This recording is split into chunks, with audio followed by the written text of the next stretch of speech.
The Cain Letters, Chapter 2. "Did you see the thrall go in there?" Cain asked. Alexandra sat on one knee with the scanner, detecting the heave signature of every human strolling into the club, keeping watch in the van just across London's 6 Eyre Street.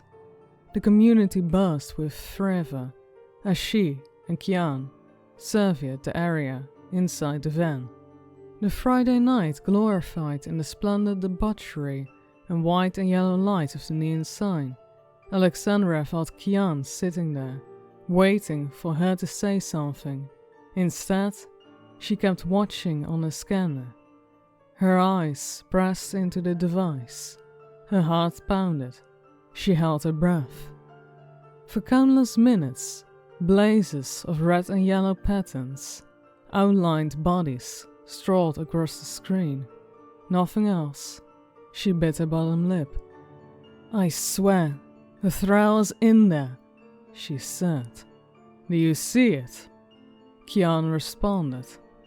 She let go of the scanner, rubbing her eyes, looking at Cain, his medium-cut, jet-black hair falling into his slanted eyes as he waited. She sighed. No, I did not." In the back, the other members of the Barith Lochem, a secret nomadic society of professional hunters, working for the Vatican to purge evil from the world, sat wearing headphones, listening in to the inside of the club, trying to filter anything out that sounded suspicious. Several of them said repeatedly how normal it seemed. The situation was under control, status green.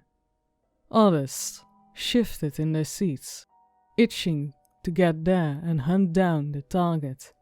Only by Alexandra's order would they, and longer she took, the edgier they got. Cain stared at her. "How sure are you by that tip?" She gritted her teeth. "I'm sure. That monster has to be in there. We just have missed it," she said, staring back. "With a thrall in there among innocents, to not go in would be disastrous. You also know that we can't reveal ourselves to the public either. So if there isn't a thrall, I'm going in, Cain." Cain's eyes widened in surprise. He shook his head. "Out of question. It's not up for debate." She stood up, heading to the back end of the van. Some of the team members threw their headphones off. Cain followed. "Listen, Alex," he stammered. "Listen, let's discuss this first." She stopped and turned. "Everyone, I need you to stay on surveillance. I will patch into Cain." She motioned to her earpiece around her ear. "I'll keep him updated, but I will have to go in there alone. If I spot a target, I'll alert him, and the rest of you need to be ready to infiltrate only on my mark. Are we clear?" They all threw their headphones back on, nodding, watching their monitors with video feeds in the nightclub. "Hoping you're enjoying yourself in there, Alex.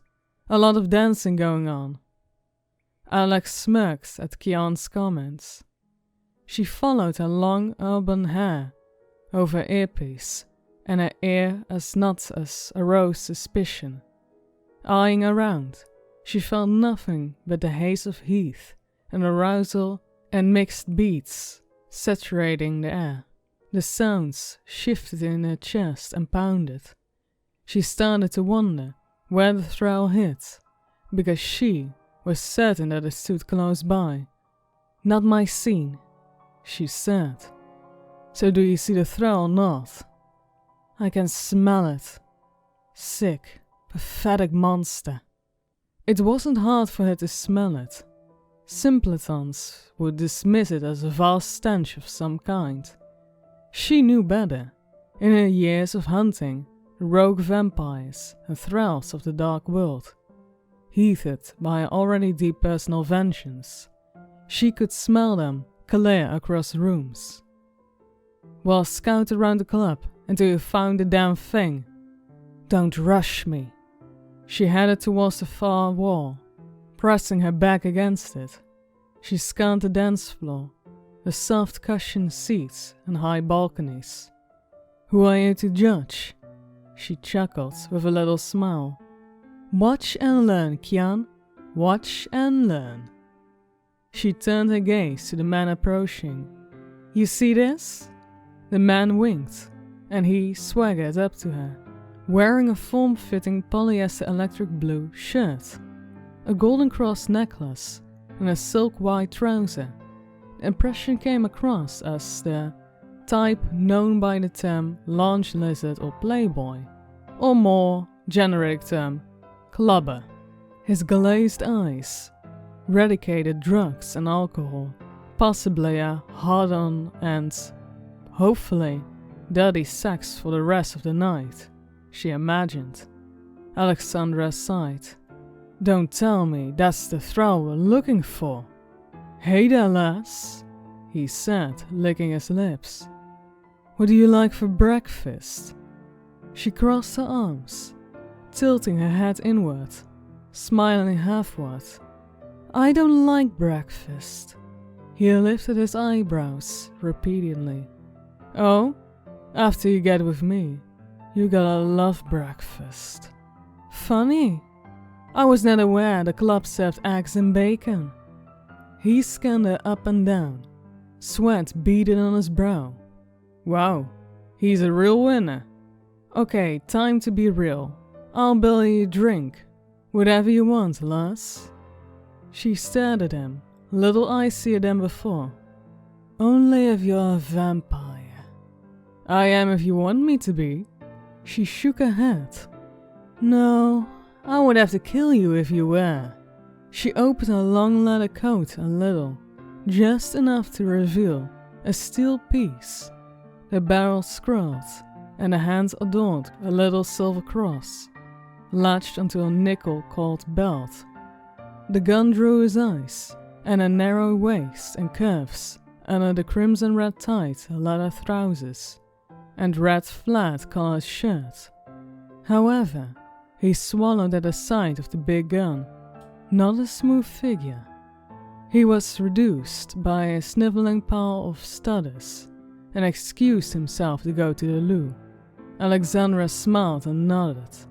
She thought the accused meant another part of the club, with another eye-catching woman of his choosing.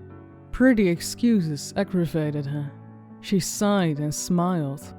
What the hell's wrong with you? Why do you show your piece in the public like that? What happened to the not revealing ourselves? These days, women carry more than what I have. I just use mine differently. As she finished her breath, her vision flooded at the passing sight of someone suspicious, a cloaked figure. She gasped. I think I got it. What? Got it. Wait. She squinted, trying to focus through the grating bodies, in the skin-tight leathers of flashy silks, and sexy legs and pumped arms, the strobe lights and smoke. Such a figure out of place. Alexandra was certain that it had to be a thrill. She pressed herself back to the wall, hoping to blend in with the dark a little more. Shift the video feed to directly 12 o'clock from my position. It's among the dancers. She kept watching for the thrill. It had to be there, still. She only spotted a darkened trench coat and a deliberate rigidity about the figure. That one blur of a figure glided by everyone. It lasted for a few seconds, and then she lost sight of it. I don't see it yet. You sure you saw something? She reached inside her coat, holding onto a gun. The strobe lights around the dance floor started to flare up, more as the beats hit harder, the tempo increasing. She worked to scan the crowd, She felt her own heartbeat pound just as hard as the music. Her drive to hunt down every vampire always heightened it at the moment just before engagement. That moment was a breath behind facing the target, ready to kill, as if she needed vampires to survive, to feel alive. She lived on because of them, because every day was another day that she could hunt down and destroy every one of them for all the evil they inflict. She felt hot around her head, adrenaline boiling. She sensed the thrill lurking nearby, somewhere. Focusing hard in the crowd, but then couldn't help but blink, and when she did, about 10 feet away, she saw it, catching her breath for just a quick flash of strobe light. She spotted half of his face with a high collar. "Standing by, Cain. What do you see? You see it again?" This time she locked her eyes onto the cloaked figure. It meandered around the dance floor, unfazed by the hot bodies and howling music. It appeared almost bored. She didn't like that one bit. A bored vampire or thrall meant a killing or two. That didn't take any form of experience to comprehend, considering a lot of people in the world would sit and eat when bored. She hesitated to do anything. A shaky situation remained because of one simple fact: the numerous innocents surrounding the thrall. She didn't want to risk too many lives. "Straight up, 11 o'clock. French code. 11 o'clock, 11 o'clock. You see it?" She grabbed her gun tighter. "Locked in. It's just standing there. Advice. Unclear. We didn't expect it to be a thick of it all, did we?" "No, we did not." "Alex, get the damn monster to move." "It moves. You move. Got it? I'm guessing it won't attack anyone if it sees me. Be ready if it panics and runs. We are not losing this thrall." Alexandra approached, hand on the gun, underneath her coat. "Be careful, Alex." The closer she got, the louder the music. The cloaked thrall seemed to hover a little more in one particular area of the dance floor, meandering, uninterested. Needing to make eye contact, she caught his gaze dead on, intimidating it to flee. It wouldn't exactly look at her though. Protect her and her group, identity, and subdue and kill the thrall. The shaky balance of objectives hung over her head like a death sentence. She couldn't risk all the innocents see what she saw. She also couldn't lose the thrall. Numerous times she found herself in a situation where she had to juggle priorities, all of them branded first in rank of importance. To hunt vampires without being seen, to keep the knowledge of the Barith Lachem and the evil they hunt a secret. It drove her to madness sometimes. She ached to let the world know of what lurked inside the shadows. "Come on then, Frau. Look at me. Look at me." Some 6 foot spared Alexandra from the thrall. She circled a little, cutting the front with a few dances. The thrall turned and looked at her. It growled, baring its sharp razor fangs, dripping with foam. It irked her, seeing that some clubbers actually noticed, but didn't even panic at first sight of it. She targeted it, wanting to burn the holes through the thrall. She took a step closer, trying to push the thrall out, with her apparent anger. Its face, fear and fury meshed together in an ugly apparition. The rotten brown flesh and feral eyes. She thought it knew her and why she faced it. She gritted her teeth hard. Lines formed on her forehead. She kept thinking in her head. Leave now, so I can kill you. She wanted that to be a power, sometimes so infernal that hell would fold in and swallow itself from the sheer force of her defiance against evil, her infectious fury against all darkness. She wanted to make the thrall's eyes bleed. The thrall smirked. It almost seemed to stare her down until it sprung into the air above the crowd, landing by the front door of the club. The crowd, obviously to the bizarre, cheered and fell more onto the splendor of the sex sounds and the alluring after seeing the thrall leap. They thought it was a performer of some kind. "It's off!" She broke into the sprint towards the door. "Got it!" The thrall hissed underneath the high collar, blasting through the door, shocking the bouncer little. Alexandra shoved people away. She felt a fire, hateful ire well up inside her. The closer she came to the door, reaching it and bounding through, she swung one direction and saw the thrall sprinting away. Kian and the team's van started off, following it as fast as possible. She broke off into the chase. Her lungs started to burn. She ached to pull her gun out, but not yet. There were too many people on the sidewalk. They'd see her, and she couldn't risk that. The thrall drove out into the street, dodging a few cars. They honked their horns. "Kian, stay on it!" Like a leaping spider, it bounded towards the building, latching onto a brick, hopping from windowsill to the ledge. The hustle of onlookers pointed and wondered at the sight of the thrall. She held her breath, watching it display an unearthly agility in front of the crowd. "Damn it! It's heading for the roof! Alex, get in the van! Use your cable! What if I don't make it up there in time?" The van pulled up, meeting with her. She kept one eye on the thrall, still latching onto higher ledges, making it to the top. The back of the van opened with Kian pulling her in. "You won't catch it any other way. Come on!" He closed the door and the van sped off into the back alley of the building, away from the lights and the people. "Stop right there! No time!" she said. She assembled her cloth cable, hooked the tel device onto her arm. The back door from the van swung open, with Kian hollering at her to move. "Move! Move!" The van screeched to a halt. Hopping out of the van, she already started to aim for the spot to latch with the cable.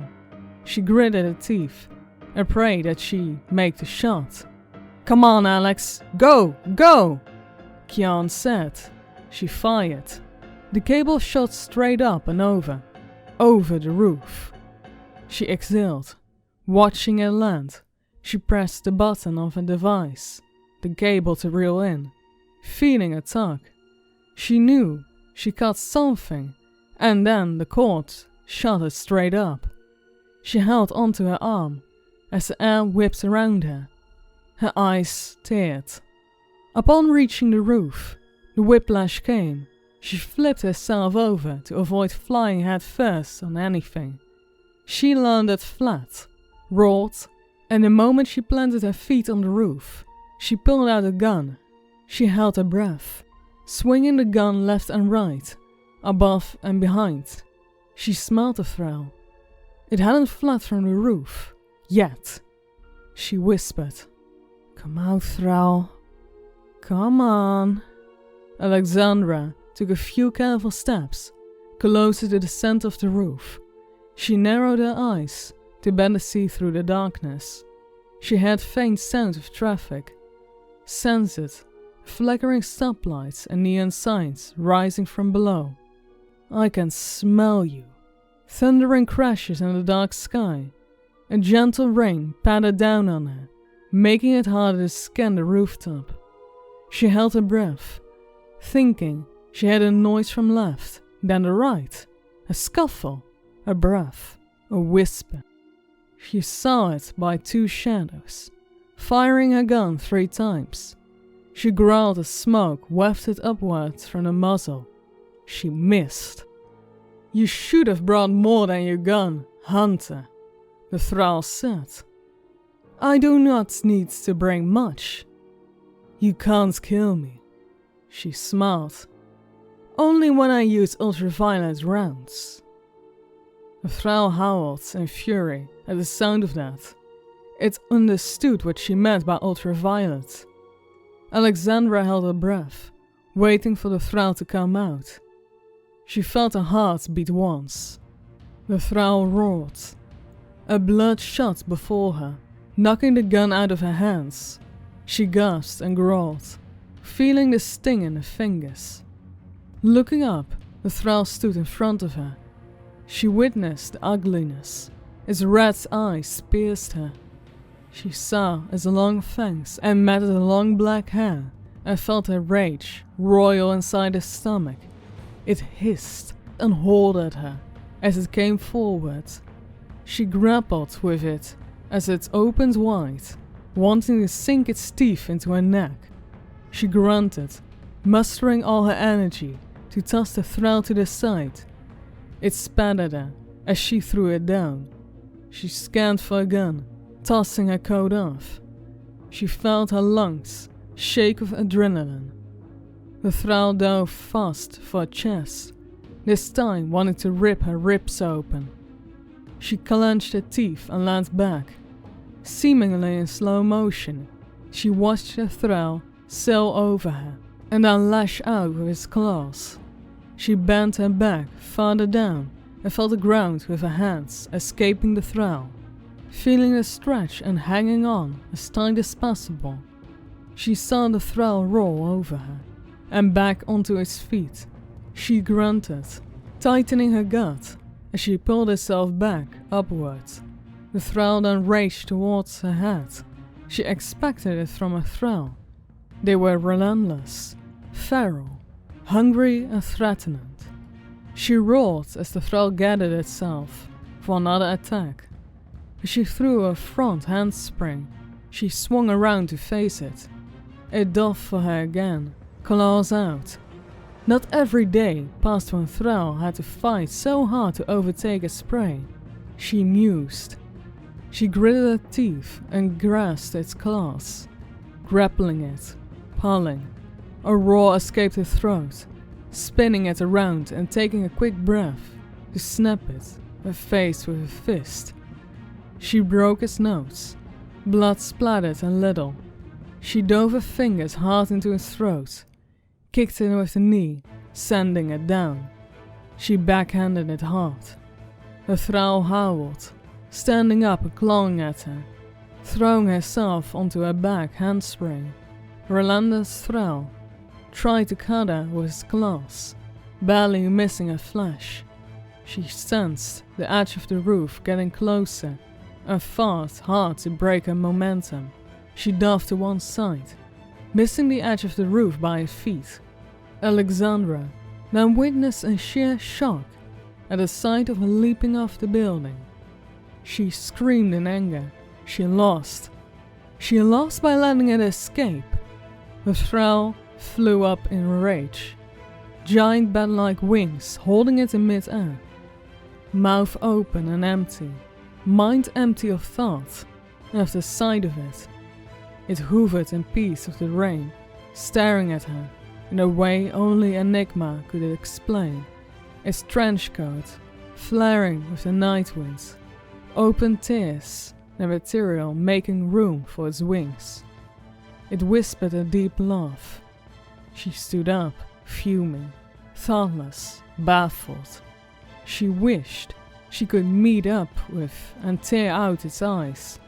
She didn't understand. "You're tough to eat," it said. She growled. "You can keep trying. I welcome it." Soon. A mystery clouded her mind as she watched the thrall hover in shadowy night. The rain seemed to outline its figure. Something didn't fit well with the little situation. Something about the Thrall didn't fit, and she couldn't figure out what. The Thrall just laughed at her. A virile, voracious sound that chilled her up and down her spine. She couldn't help but wonder, why didn't it fly away yet? "I will hunt you down, and I will kill you, Thrall. I may be as human as the next prey." She felt her eyes hurt with fury. "But I am just as hungry as you are, and my hunger is to tear your heart out and feed it to the fire." The Thrall laughed. "Can't wait to see that, but until then, maybe you should go and hunt Marston and the book he's looking for. I bet you'll be hungrier for him." In a thrust of his powerful wings, the Thrall shot up into the night sky, the rain covering it. Lightning brightening the sky, but only revealed the dark clouds. No Thrall. It vanished.